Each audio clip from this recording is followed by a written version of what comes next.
headset here real quick.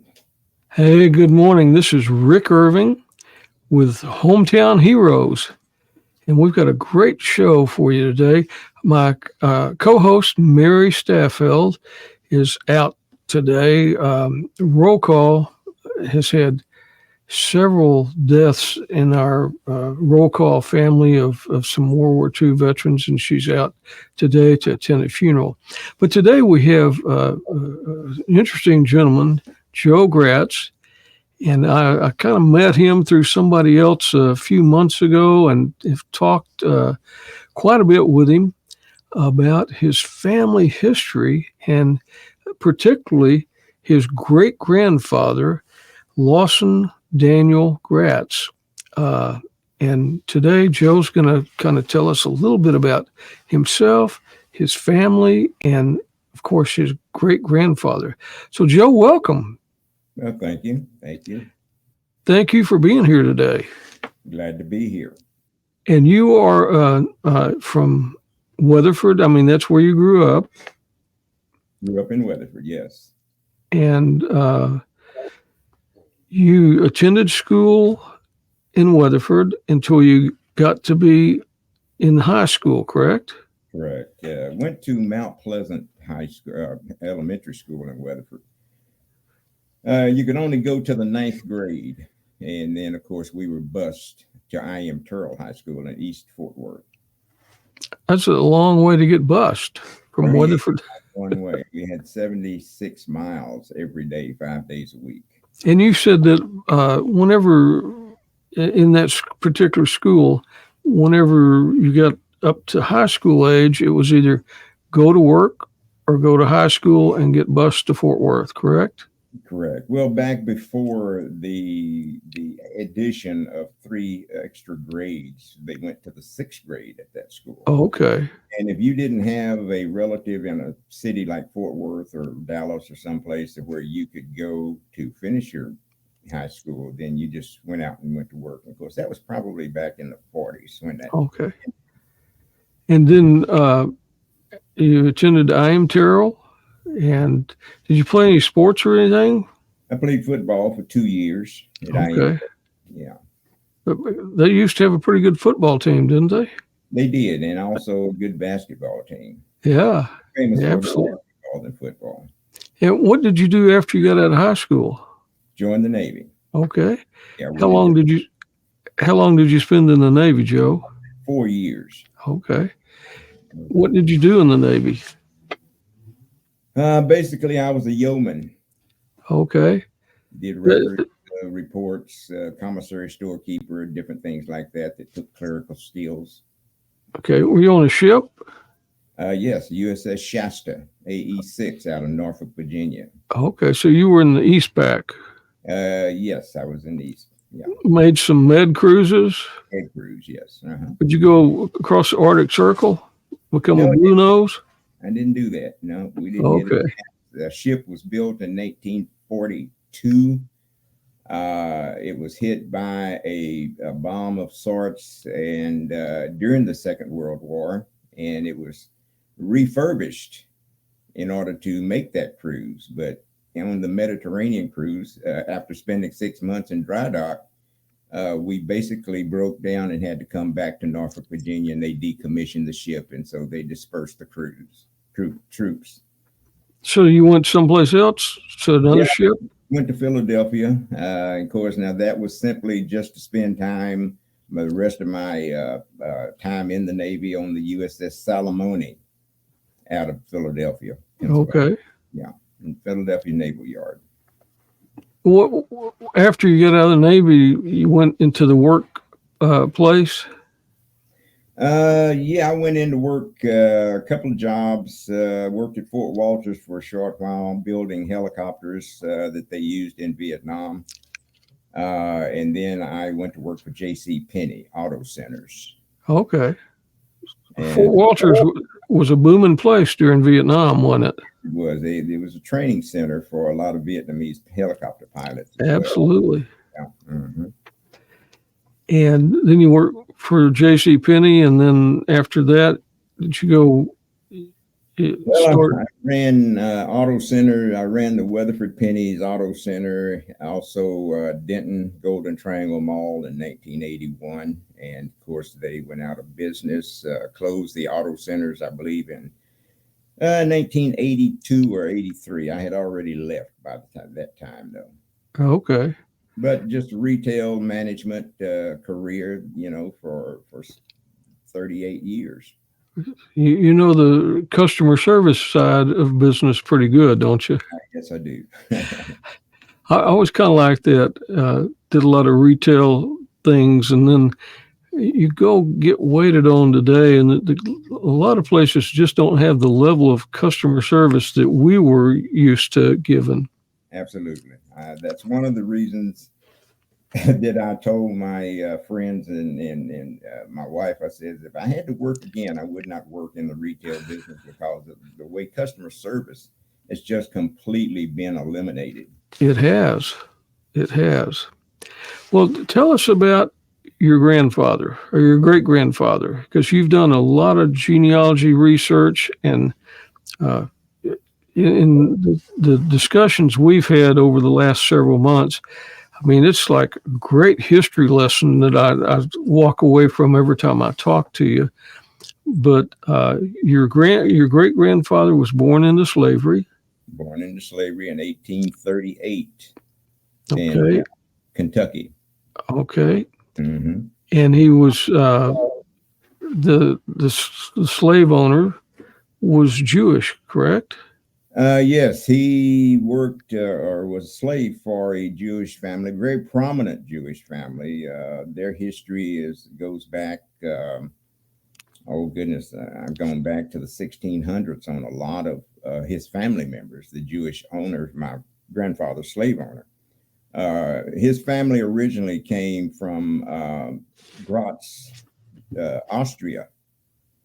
And Okay, basically, what they did, they came to the United States, especially in Philadelphia, and they ran merchant services and went to the uh, Indian Ocean in the Caribbean and collected and bought spices and things like that and brought it back to the United States. They were in the hemp business and also the soybean business. so So they did a little bit of different things then, didn't they? yes, they did. Yeah. Now, was your great grandmother, was she also born into slavery? Well, that's one of the problems that I've had over the last 28, 30 years. I can't go back any further than Lawson Daniel Gratz, because of the fact that if you were chattel, you weren't considered a person. And that's kind of a hard thing to stomach. But basically, the reports or any type of census would just list the number of slaves that they had. They didn't list them as far as name, age, or anything like that. So unless she did something recognizable, she wouldn't Uh-huh. be listed anyplace.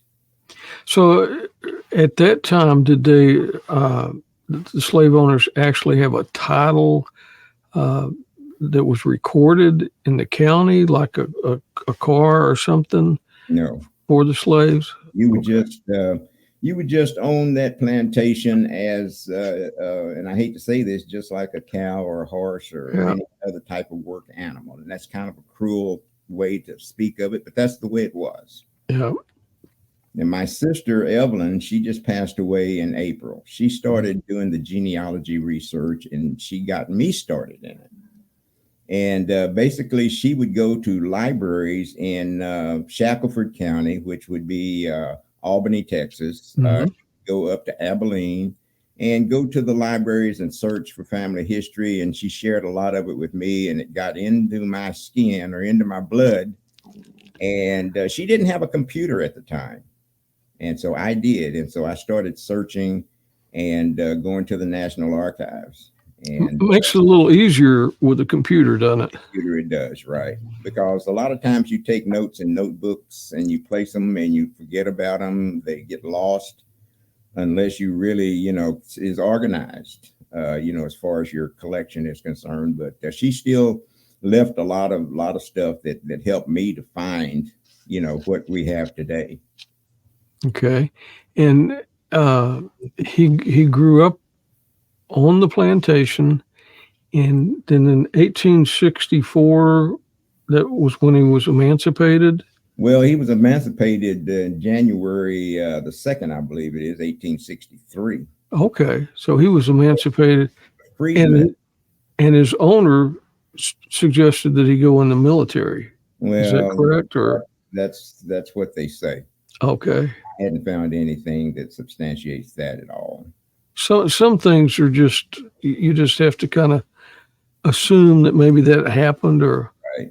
Well, the thing about it is, I've got documents that show that Benjamin Gratz, his slave owner, received a $350 payment from the government for loss of property because grandfather joined the Civil War. so there was some incentive for the slave owner to uh, encourage your great grandfather. And several others. I found at least 3 others, Gratz, and whether they were grandfather's cousins. I know he had 3 brothers, Llewellyn, George, and Nathan. I hadn't been able to find them, in any type of records from that time. I don't know whether they left or died early or young or anything like that. But it's kind of a problem to really find the background information that you really need to substantiate a lot of this. Just because there wasn't a lot of records for the slaves. Right. No records at all, hardly. Yeah. And the thing that I've always wished that I could do was find out what his daily life was like for 26 years. Yeah. Do you have any idea what happened to your great grandmother? His mother? His mother, well, I found a record in 1797, Rosa Gratz on that same plantation. But okay. no way to say that was his mother. She would have been 40 years old, 45 years old when he was born. So it's just one of those things that you can't verify. Right. And so he went and joined the Union Army. The 114th U.S. Colored Troops. Okay. And they actually fought in several battles, didn't they? They did. They were at Petersburg and several other battles that were important to the war. Where was that unit, or where did they originate from? They were based in Camp Nelson, Kentucky. Okay, so they were in Kentucky then. Yes. Uh-huh. Okay. Camp Nelson was the largest training facility for Black Union troops in the South. Okay. And most of the troops under the 114th are in the 114th, the colored troops. Most of those troops did not see any duty. They were resigned to garrison duty, like cleaning and just basically doing everyday work. But the 114th, I don't know why, but they were trained. I don't know whether they were better educated than the rest of the troops or had better leadership, but they were trained to fight because they were in a lot of battles. And Lawson, your great grandfather, he was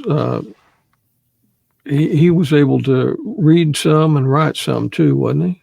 Well, his officers said that he was above average educated than the rest of soldiers or former freedmen and slaves that joined in the 114th.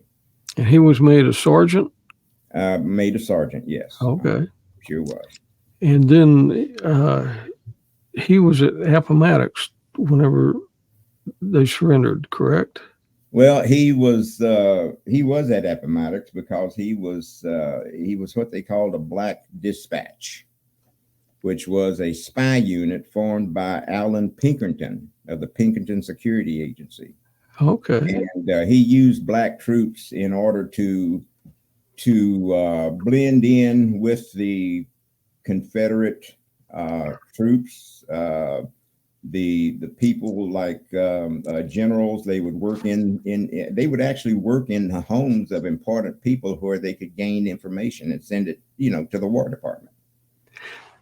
Because there were several times that his unit thought he was actually AWOL, but he was doing this undercover work. Particular times, they said that, well, he went on leave and never returned. And what they would do would say, well, he was AWOL, and they would break him down to a corporal or a private. And soon he would have his stripes back as far as being a first sergeant. And the last time that he was AWOL, so they thought, they received a communications from the adjutant general of the War Department saying this man has been on special duty for the War Department. And so that's when we kind of found out that that's what he was. He was behind enemy lines, tracking Confederate troops, following General Lee's troops throughout Tennessee and other places. He would be found at the Freedmen's Hospital in Louisville, Kentucky, to where he would be recuperating from different injuries, and malnourishment, things like that. And I don't know, it'd take a couple of months and he would be back with his command. That was a pretty dangerous job that he was involved in, to say the least. Well, it was, but he was able to blend in with what was going on in society at that time. Yeah. Other people that were on the plantations, they may have been picking, processing soybeans, hemp, tobacco, and he would just be there watching, taking notes of the size of troops, different armament that they may have had, how many large cannons, small cannons, and different things like that. And that's the kind of things that they reported to the War Department. Okay. And did he go to Washington, D.C. as part of his time? Well, after the Civil War, after Appomattox, the War Department needed a buildup of troops in Mexico because Napoleon was in Mexico trying to establish Mexico under the French flag because of debts owed to the French. And so the United States buildup of troops in Mexico to kind of help fight off Napoleon's troops. So he went to Mexico, Matamoros, Mexico, Brownsville, Texas, where he stayed for 2 years after the Civil War. Okay, but this was before he joined the Buffalo Soldiers, correct? Or was this? This is before he joined the Buffalo Soldiers. And so he was still in the military from being in the Civil War, and he just went to Mexico Mexico, correct. Okay. He spent 2 years there until 1867. He moved to Washington, D.C. to stay there and live, and soon got word that the United States was forming 2 permanent African-American troops, the 9th and the 10th Cavalry. Okay. And so that's when he signed up in the U.S. 10th Cavalry in Washington, D.C. You think about the time back then, horseback, travel, to go just to ride from here to Mexico be a long trip on a horse. It took weeks and weeks to get there. And then to go to Washington, D.C., he probably went on horseback there too, probably. Right.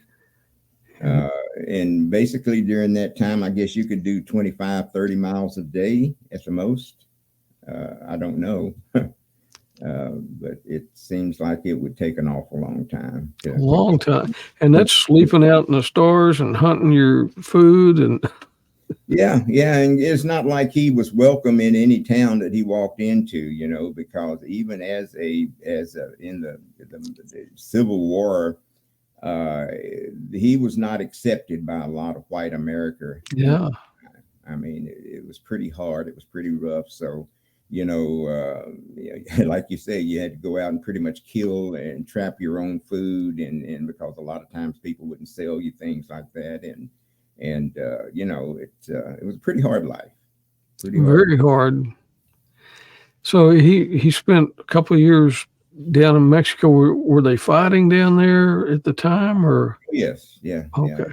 He was in the infantry down there fighting My goodness. troops. Yeah, yeah. I haven't read a lot about it. I've got a little bit of information on it that I need to polish up on, but all I remember from what I've studied is that they did remain there for 2 years, and of course they were in Brownsville, Texas, and would go into Matamoros, Mexico, to where they would fight off or fend off the French troops in that particular area of Mexico. Hmm. And then after he got out of the army, he stayed out for a few years and then went back into the cavalry, or? No, he was only out of the Civil War for several months before Okay. when he left Matamoros, Mexico. He lived in Washington, D.C. for several months. It wasn't very long before they established the 9th and 10th Cavalry, and he signed up at that time for the 10th Cavalry.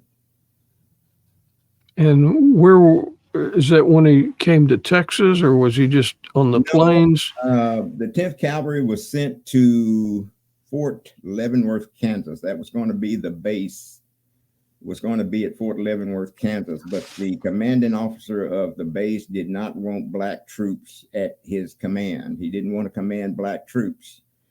So they were there for 6 to 8 months and never could get the company, the commander of the base, to fit the troops in. And so the commander of the 10th took them to Fort Riley, Kansas, Fort Gibson, somewhere in that area, because they weren't welcome at the regular Fort Leavenworth base. And after they started moving around, then they were in Indian fights, weren't they? Were they fighting the Indians?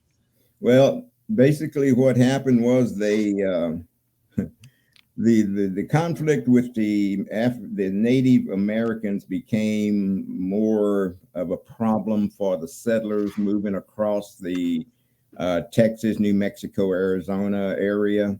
And basically what they did was they repositioned the black troops in Indian territory, which was Texas. Mm-hmm. So they moved the 9th Cavalry also from Fort Sill down to Texas, and the 10th Cavalry. Now, the forts were set up along the area in order to help move the troops and the settlers throughout the frontier. And so all of the forts that were there, Fort Concho, Fort Sill, Fort Harker, and a lot of the other forts were just there as a path for the settlers on the wagon trains to have protection from Indians. And so that's where they sent those to those forts in those areas. And did they, so they were mostly there to just kind of protect the settlers, and if the Indians did attack, then they would fight the Indians. That's the way it started out. They were with the wagon trains, and of course, people in the wagon trains spit on them, cursed them, didn't appreciate their help for what they did for them. I mean, it's saved their lives. Their lives, basically, yes. And basically, they had other duties like building telegraph lines and building roads, clearing forest and things like that for these wagons to make their way through.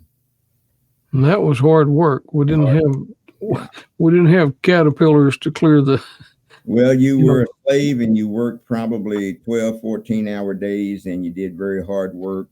And even just to live in that time, was a very troublesome time in order just to try to live. And so you did hard work. And so those soldiers were pretty hard people. Pretty tough guys, weren't they? Yes, right. Well, he was at Fort Sill a couple of times, you think? Or yes, he was. Yeah, he was at Fort Sill several times. Okay, but that was, I think we talked about it before. That was before Geronimo was incarcerated That's there. right. Yeah, several years before. I think And Geronimo came in at about 1875 when he was on his raid across the Southwest.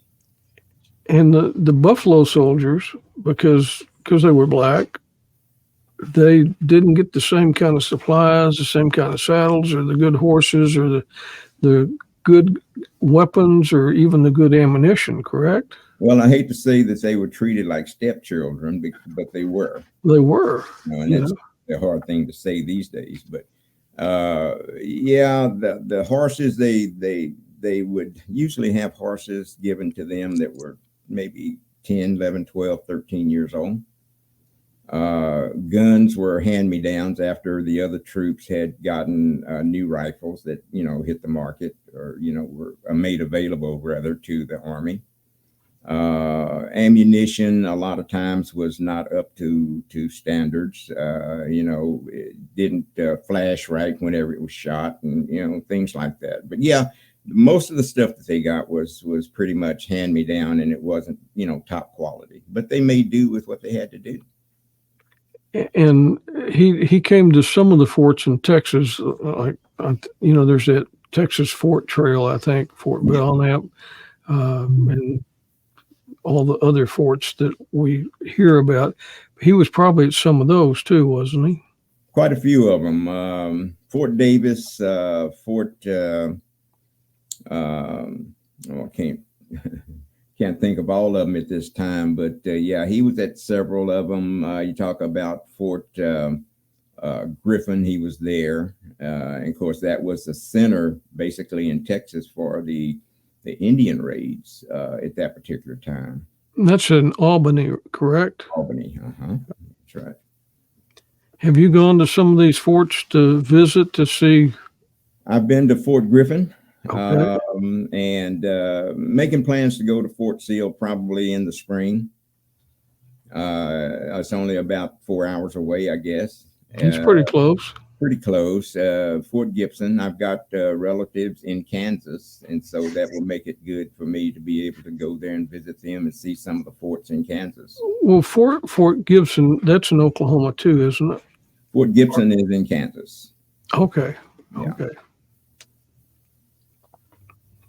Yeah, let me know when you go to Fort Sill, because I might meet you up there. I was stationed there a couple of times. It'd be nice. Yeah, it would be nice. Go see Geronimo's grave.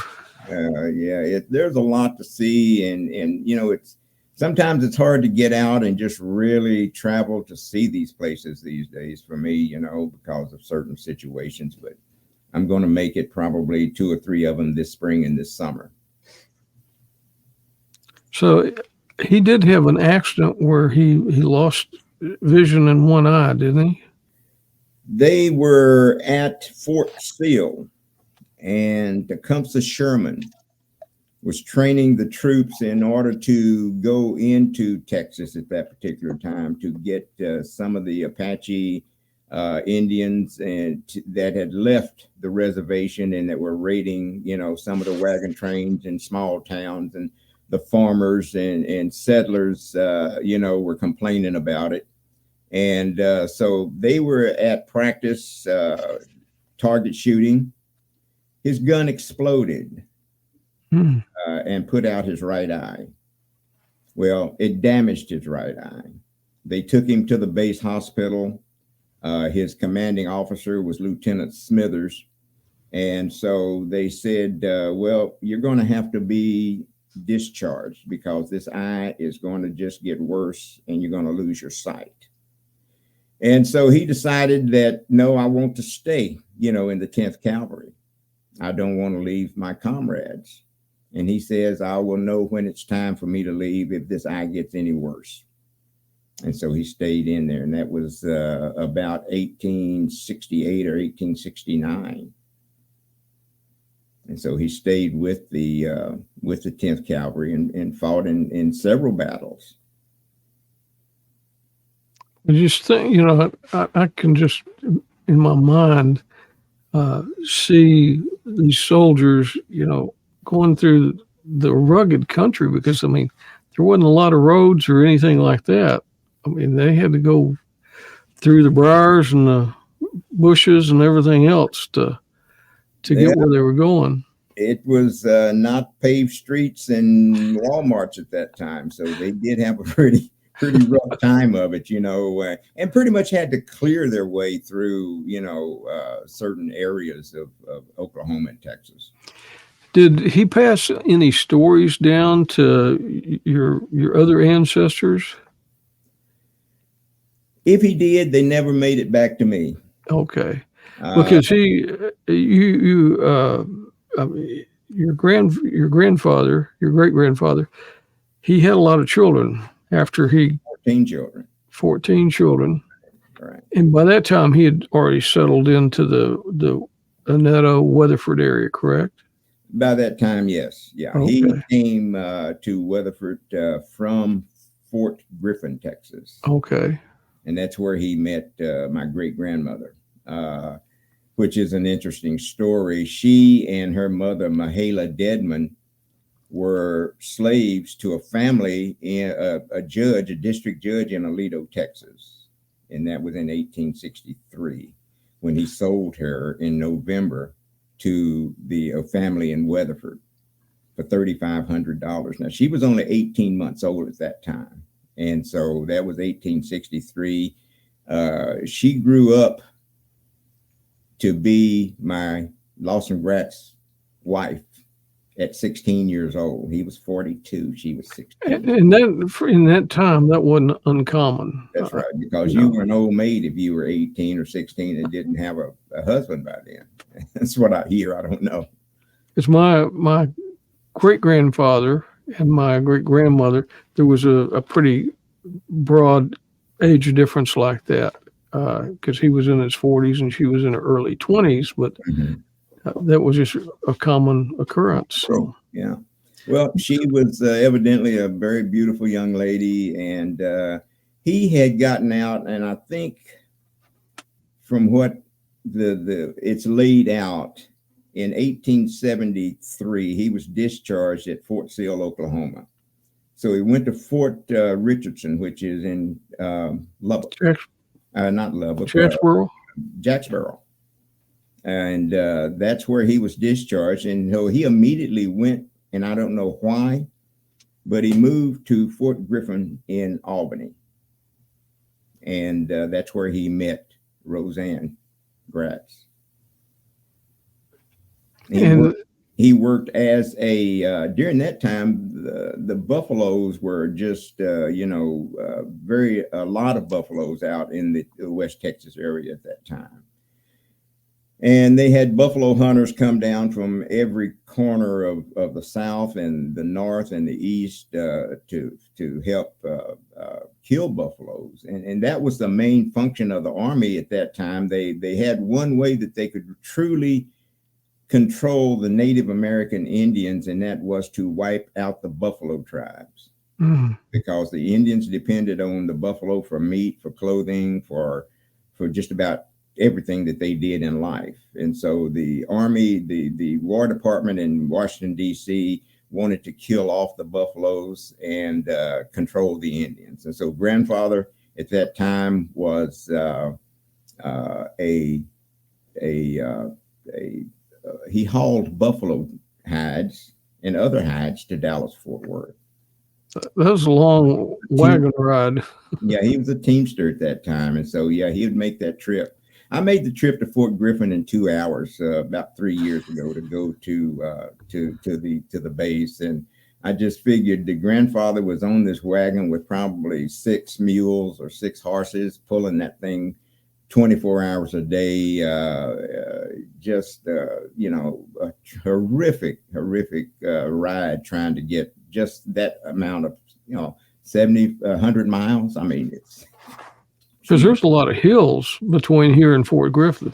Well, you go the old route of Highway 80 and other roads. Of course, now I-20, I had a real nice, comfortable ride, but if you go the old route before I-20 and especially Highway 80, it was like you say, it's just a rough, bumpy, muddy roads. And just to take care of the wagon and the mules and the horses and have the supplies because And you if know you he hit a hole and bust a rim, you have to take and either have 2 or 3 of them, that you're hauling with you, or you had to stop and repair. and he probably I would assume that there were probably several wagons at a time. He wouldn't just launch out by himself True. That's true. because Indians would probably get Well, him at or that particular time, Kiowa Indians in Texas, in that area, especially coming into to Palapino County and coming into Parker County, Kiowa Indians were on the raid back then. yeah, because they were all along the Brazos River. Yeah, So that's the right. settlers had a tough time that were trying to settle around the river. So That's true. Yeah. and then him being black probably didn't get treated too well whenever he went through the little towns, to get supplies and things like that. I would, have Well, to the imagine that sad thing also. about it, you were always a suspect before Yeah. you were anything else. And he probably did have one. And that's what you asked me if I had heard any stories.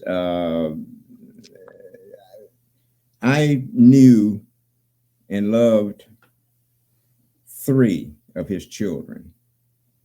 And because at that particular time, I was 15, 16 years old, but they never shared any stories that I can remember. If they did, my father never talked about anything that he passed down. And it's just would have been a wonderful thing to be able to hear some things that he had been through, especially being a slave and then being in the Civil War and at Appomattox and then fighting in Mexico and it's it would have been a great thing just to be able to realize what his life was all about. Because I mean, he was there when history that we know now was being made. Right. Absolutely. The 2 times in America when, it took a man to stand up and fight for his country, no matter what situation was. So he was there both times, in the Indian Wars and in the Civil War, fighting for the freedom of slaves and black people. And, and then fighting. And one thing that bothered me sometimes, I've heard a lot of stories about how the Indians were mistreated by other troops, like Armstrong Custer at Fort Leavenworth was supposed to be the commanding officer of the 10th Cavalry. But he said that he would not command black troops. He was a racist. He says, I don't like black people. I don't like black troops, and I'm not going to command the black troops, and a lot of officers less than Armstrong Custer took on the job and really trained and made these outfits, what they were, and they got promotions. He was afraid that he would be disliked and that his promotion throughout the Army wouldn't be as much as it was if, say, for instance, he was with the 7th Cavalry, which he was. But he denied being, the commander of the 10th Cavalry. History might have been rewritten a little bit if he'd had the 10th Cavalry with him at Little Bighorn. Very much so. That's right. Yeah. Now, what is he famous for now? Yeah. 247 men. A disaster. Disaster. Yeah. Yeah. But, it's the way it was. So Dawson, he settled in the Netta area. Right. And he had a farm then, didn't he? 186 acres, somewhere along in there. Yeah. That's a pretty good size. Yeah. Be real good size now if you had 180 acres over in Netta. I often wish that we still had that land. Of course, the last of it was sold off, I believe, in 1968. Because he died in 1903. Is that when he died? 9. Yeah. Okay. Died of a heart attack. And then he was a farmer then. Yes. Whenever he settled in. And blind in one eye and a farmer. Yeah, because he had lost his sight by then, in that right eye. Hey, you had a great grandmother that was here because of the good night or loving or a relative. Yeah, Oliver Loving came to Texas with his wife, his brother-in-law, his sister, and 3 children, I believe, in around 1853, 1855. My great-great-grandfather, Louis Swan and Nancy Swan, were slaves to Oliver Loving. They came to Texas and lived with slaves to them until 1865. Yeah. Mm-hmm. Then they were emancipated. And from papers that I've read, Oliver Loving, this is before he was the famous cattle man and all of that. 1865, he told Lewis that, hey, listen, we have been family. I know it's been hard, slavery. You've been our slaves for all these years. But he said, basically, you're free to do what you want to do and be who you want to be. And he was living in Weatherford at that time, Oliver Loving was. And so grandfather moved to Annetta, and Oliver Loving says, if you're going to move and have your own place, please don't get too far from us in case you need us or we need you. We'll be there for each other. A lot of local history that your family's been part of. Oh yes, absolutely. Yeah, it's trying to come up with why it happened. I mean, we don't know. Only God knows that. And your grandfather is buried in Willow Park. Willow Springs Cemetery. And that's for people that aren't familiar with it. It's just right west of Dave's Stove Shop off I-30. East of Dave's Stove Shop. Yeah. Right east of Dave. Yeah, right across the street. You can walk. Right. Walk right over there. That was the headstone that I had always seen as a child going to different funerals of family members at that cemetery, and never, you would hear whispers from some people that says, hey, that's the Buffalo Soldier. Is that right? Of course, back in those days, we didn't know what a Buffalo Soldier was until, probably 30, 35, 40 years ago, maybe at the most. And that particular cemetery is divided. Yes. There's the black section, right, and then there's the white section. Right. And there's the partial fence. I guess somebody tried to take part of it down or something. But fence here about a year ago, maybe 8 months ago, and I don't know whether it was somebody that didn't like the division of the cemetery or whether they just needed a fence to encompass their property with. I don't know. And you were instrumental in having a historic marker placed there, weren't you? Yes. And that's the historic marker that's right above your great grandfather's grave. Jean Bennett was a good friend of mine. She was the genealogist at the Weatherford Public Library, and during that time, she helped me do the paperwork, and the language on the monument was not exactly what we wrote, and I don't know why the state of Texas changed it, if they did, but she helped me do a lot of the paperwork, and we filed for the historical marker on the 150th anniversary of the Civil War. Wow. And it was approved, and it took about 2 years. And there was a lot of your family members there whenever they had the unveiling, wasn't there? Oh, yes. Yeah. A lot of family from California, from Oklahoma. And of course, sisters. I got sisters in New York and brother in New York and New Jersey. And what we did, we planned this historical marker around and I guess at that time it would have been the 72nd family reunion. Okay. We've had a family reunion for about 77, 78 years now. And his last name on the marker is spelled different than your last name. Right. And you were telling me that that happened years ago whenever somebody wrote some records down and didn't get the Z in there or put S's in there or something. Well, whenever he left Matamoros, Mexico, and went to Washington, D.C. to live, I've got the record to where the clerk actually misspelled the name Gratz and wrote an S. And so the name changed to Gratz, like congratulations, congrats. Yeah. And somehow later on, another T got added. I have not been able to trace that down. I don't know where it came from. Lawson Gratz's handwriting was probably better than mine, his signature. And so to say that he was a little educated, I think was, I think he was,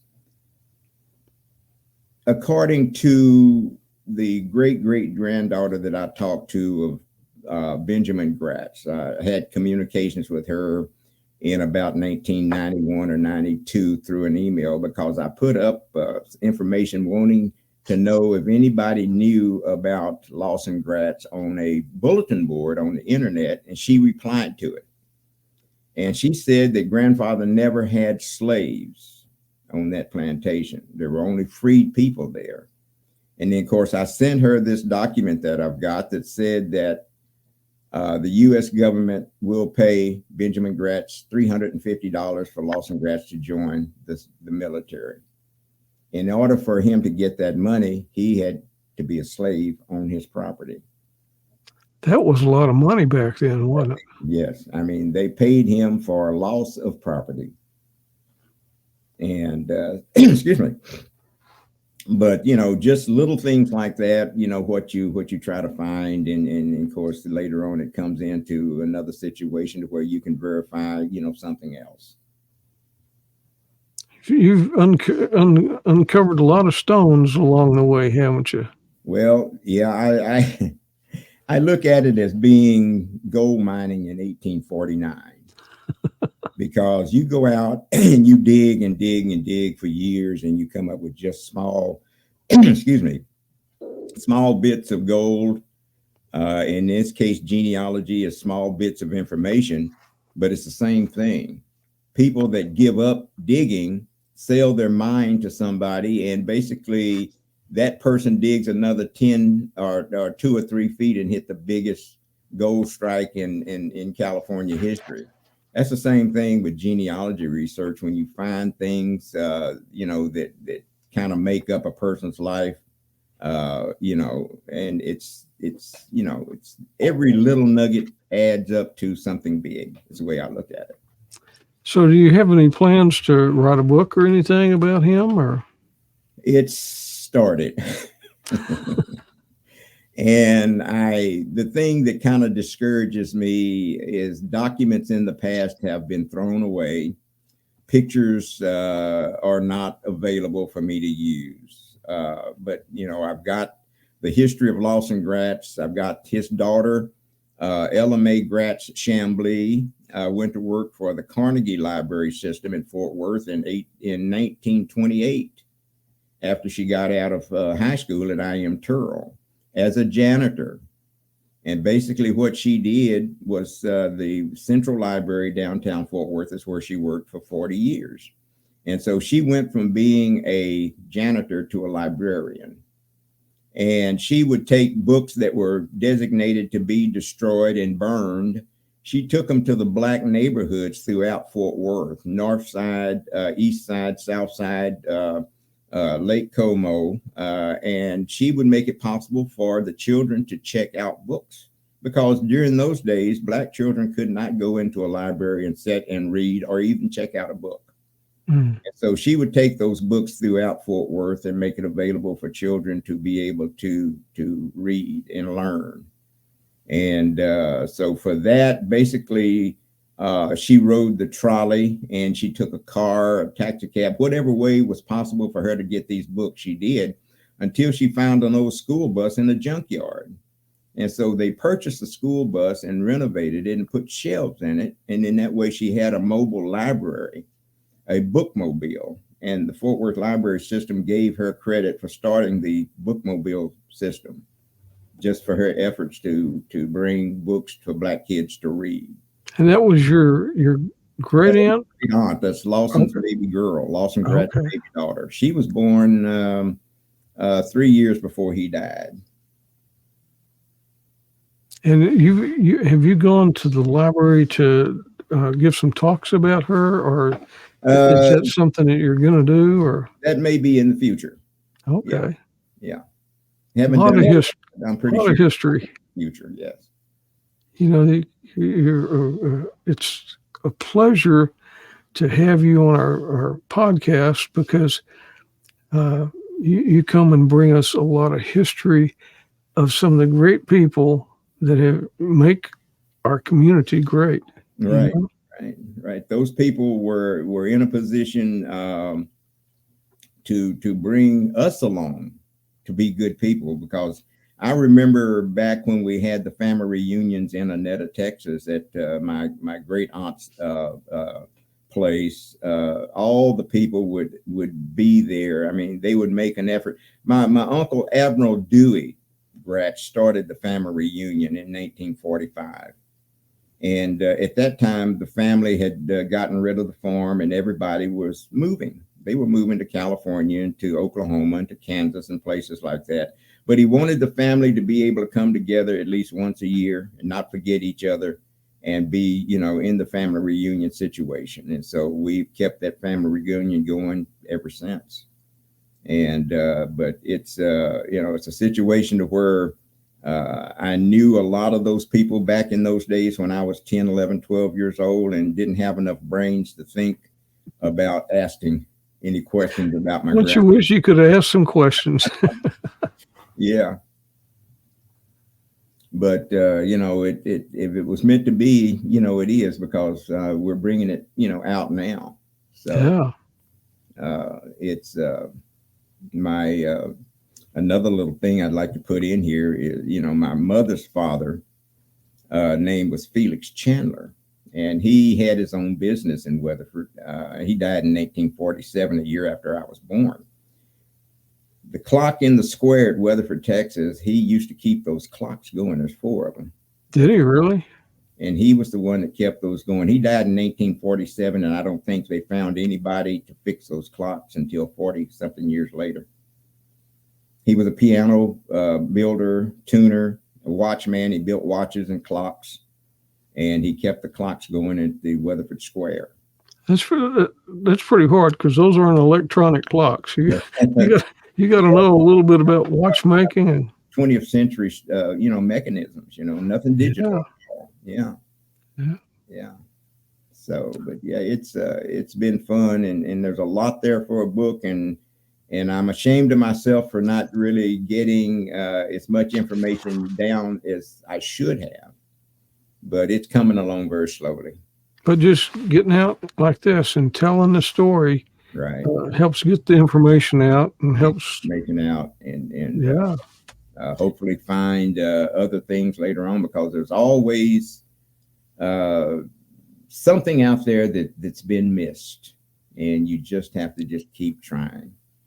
Well, with your great grandfather having so many children, I'm sure that there's a lot of different stories from those children and their children and their children of the accomplishments that have been made over the last, century from just the offspring. So, well, yeah, that's like I said, it's something that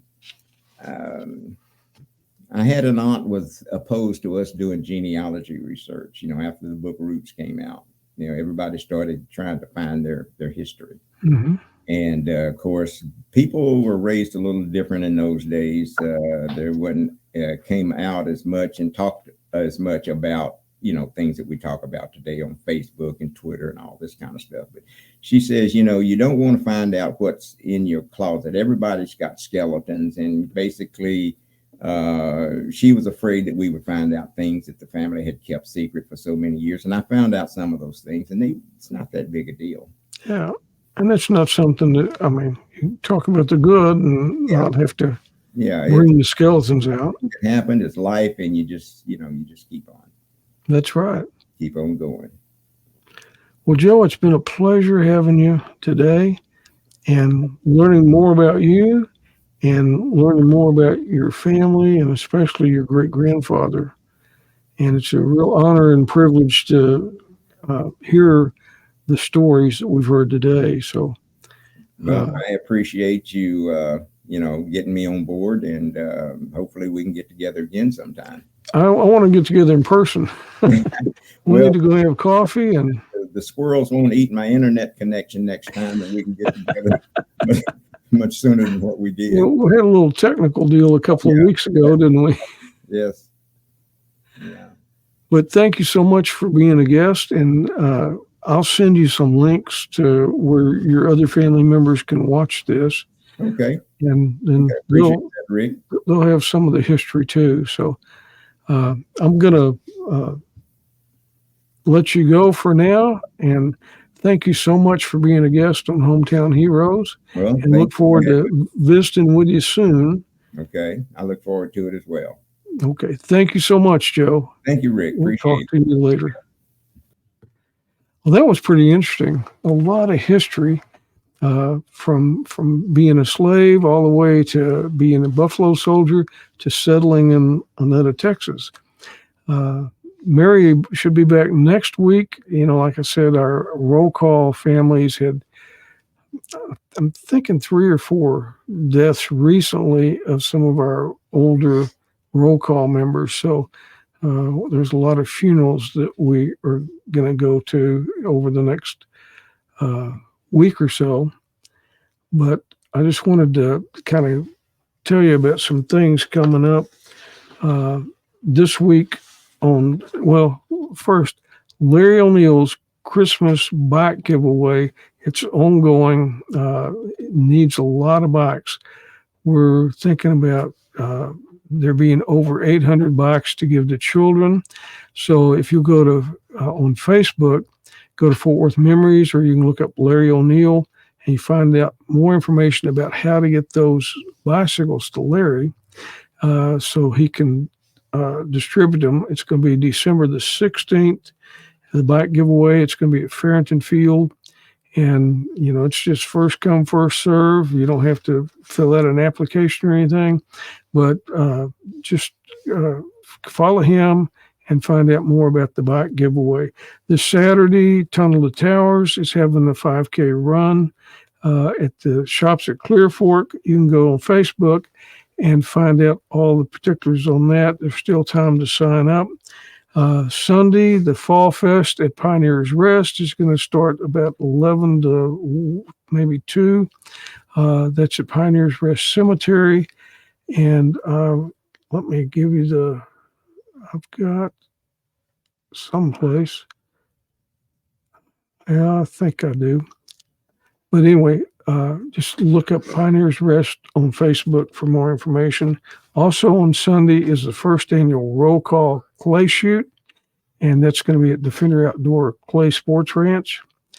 This will be a great day. If you aren't shooting in the tournament, you can still come out, hang out. There'll be some food trucks there, and there's going to be a lot of door prizes, a lot of raffle prizes, and raffle items, auction items, and it'll be a fun afternoon. And that's this Sunday at Defender Outdoors.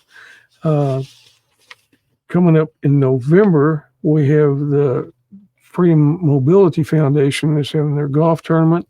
That's November the 12th, and it's going to be up at Robson Ranch up near Denton.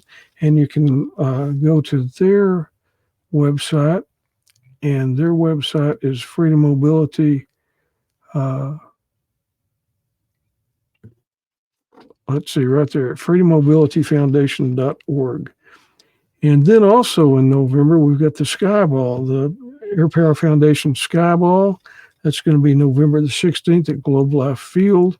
Here's the link to that. And then Holidays and Heroes, we've got information about their Thanksgiving. They're going to give about 500 meals away to some of our families at NASJRB and some of the other outlying reserve units. And we'll be having a day when we pack the food at Tarrant Area Food Bank. That's going to be November 7th. And this is not only Holidays and Heroes, but the Fort Worth Air Power Council and the Air Power Foundation have come together to provide, about 50,000 pounds, I think, of food. It's a lot of food, about 100 pounds per family. And then they'll have their Christmas party on December the 3rd, where they give gifts to families at NASJRB. So there's a lot of stuff coming up. And we'll be back next week with Mary Staffill on Hometown Heroes. And we'll just remember, too, Classic Auto Detail. Larry O'Neill and his Classic Auto Detail is a sponsor of Hometown Heroes. He's the one that helped us get this started. And we did our podcast live for many years down there. Not many years, over a year, down at Fort Worth Memories Museum. But we will see you next week on Hometown Heroes, and we really do appreciate Joe Gratz for being our guest today and telling us a lot about himself and his grandfather, or his great-grandfather. What a great story that was. Thanks so much, and we'll see you next week on Hometown Heroes.